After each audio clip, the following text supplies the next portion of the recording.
ቤኪ ስፖርት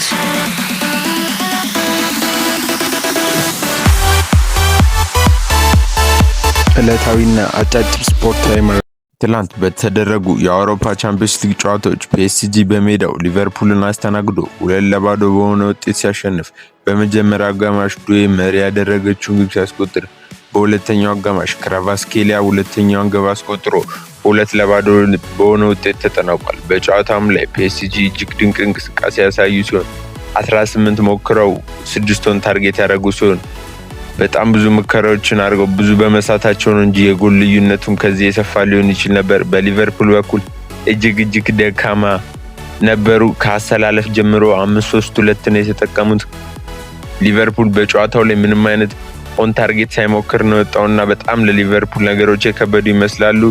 ከ2021 በኋላም ከሜዳው 4 ተከታታይ ጨዋታዎችን ተሸንፏል ከሜዳው ውጪ ማለት ነውና ለሊቨርፑል ነገሮች አስቸጋሪ ሆነዋል። አርነ ስሎት እስከመቼ እንደሚታገሱት አብረው የምናየው ነው የሚሆነው። ሌላው ትላንት በተካሄደ የአውሮፓ ቻምፒየንስ ሊግ ጨዋታዎች ባርሴሎና አትሌቲኮ ማድሪድ የገጠመበት ጨዋታ ሲሆን አትሌቲኮ ማድሪድ ጨዋታውን 2-0 በሆነ ውጤት አሸንፏል። በመጀመሪያው አጋማሽ ኩባርሲን በቀይ ካርድ የወጣ ሲሆን ኡሊያን አልቫሬስም እጅግ አስገራሚ ቅጣት የምታስቆጥሮ ጨዋታው 1-0 በሆነ ውጤት ወደ እረፍት ያመራ ሲሆን በሁለተኛው አጋማሽም ሶርሎ ጎሏን አስቆጥሮ 2-0 በሆነ ውጤት አትሌቲኮ ማሸነፍ ችሏል። ባርሳ በጨዋታው ላይ እጅግ ድንቅ የነበሩ በጨዋታው በቀይ የወጣባቸውም አይመስሉም ነበር። ራሽፎርድ በጣም ብዙ ኳሶችን ሲያመክን ተስተውሏል። በሌላው ላሚን ያማል እጅግ ድንቅ ብቃት ነበር ያሳየው። በመልስ ጨዋታም በአትሌቲኮ ማድሪድ ሜዳ የሚቀለብዙት አይነት ነው የሚመስለው የባርሴሎና ጨዋታ። እናም የመልስ ጨዋታ እጅግ በጉጉት እንዲጠበቅ ያደረገ መርሃ ግብር ነበር የትላንቱ ጨዋታ። ወደ ዝውውር መረጃዎች ስናልፍ ኤሊዮት አንደርሰንን የተመለከተ ዜና ስናገኝ ኤሊዮት አንደርሰን ወደ የትኛውም ክለብ እንደሚሄድ ምንም የታወቀ መሆን የተረጋገጠ ነገር እንደሌለና ኖቲንግሃም ፎረስት በሊጉ መቆየት ለሚያደርገው ትግል የተጫዋቹን የመጨረሻ ዋጋ ለመወሰን ወሳኝ እንደሆነ የተነገረ ሲሆን በዚህም እስካሁን የተጫዋቹ ማረፍ ያልታወቀ ሲሆን ማንቸስተር ሲቲዎች ግን ከተጫዋቹ ወኪል ጋር ቀድሞ ንግግር እንዳደረጉ ይታወቃል። ሆኖም ግን ተጫዋቹ የመጨረሻው ውሳኔውን ወደ የትኛው ክለብ እንደሚሄድ እስካሁን እንዳላሳለፈና የትኛው ክለብ እንደሚገባ ለማንም እንዳልተናገረ ተገልጿል። ሌላኛው ሊቨርፑል የዌስትሃሙን ድንቅ አማካኝ ፈርናንዴዝን ለማስፈረም ፍላጎት ያለው ሲሆን እስከ 55 ሚሊዮን ፓውንድ ሊያስወጣ እንደሚችል ሲዘገብ ማን ዩናይትድም ተጫዋቹን በጥብቅ ፈላጊ ነውና ሁለቱ ክለቦች በዚህም ማንቸስተር ዩናይትድ በየያዛቸው ተጫዋቾች ፉክክር እየገጠመው ይገኛል።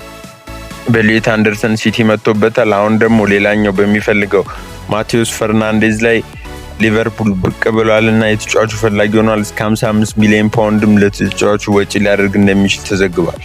በሌላ ዜና ማንቸስተር ዩናይትድ ግብ ጠባቂውን አልታይ ባይንድርም በክረምቱ የዝውውር መስኮት ለመሸጥና ተጫዋቹን ወደ ትውልድ ሀገሩ የሚመለስበት እድል ያለ ሲሆን ቤሽኪታሽም ተጫዋቹ ፈላጊ ሆኖ ብቅ ብሏል። ማንቸስተር ዩናይትድም የአካዳሚ ምርጥ ግብ ጠባቂያቸውን ሁለተኛ አድርገው ይሾማሉ አለያም ግብ ጠባቂ ሊያስፈርም ይችላል ማለት ነው ማንቸስተር ዩናይትድ በክረምቱ የዝውውር መስኮት። አርሰናልን ወደሚመለከቱ መረጃዎች ስናልፍ በቻምፒየንስ ሊጉ አርሰናል መንገዶቹ ላይ የተቃኑለት ይመስላል። ትላንት ባርሴሎና በ2-0 በሆነ ውጤት በአትሌቲኮ ማድሪድ መሸነፉ ይታወሳልና አርሰናል ስፖርቲንግ ሊዝበንን 1-0 አሸንፏልና የመልስ ጨዋታ አጓጊነቱ እንዳለው ነው። ግን በዚሁ የሚጠናቀቅ ከሆነ አርሰናል በግማሽ ፍጻሜው አትሌቲኮ ማድሪድ ሊያገኝ ይችላል። ይህም ማለት ወደ ፍጻሜ ማለፍ እድሉ ከባርሳ ይልቅ አትሌቲኮ ጋር ቢጮት ከፍ ያለ ነው የሚሆነውና በፕሪሚየር ሊጉም በ6 ነጥብ ልዩነት አንደኛው ነው እየመራ ነውና አርሰናል ከኤፍኤ ካፕና ካራባኦ ካፕ በጊዜ ቢሰናበትም በዋና ዋንጫዎች ግን አሁንም ከፊት ለፊት ነው ያለው። ፕሪሚየር ሊጉንም እየመራ ነው ቻምፒየንስ ሊጉንምና ስለ አርሰናል ምን አስተያየት አላችሁ?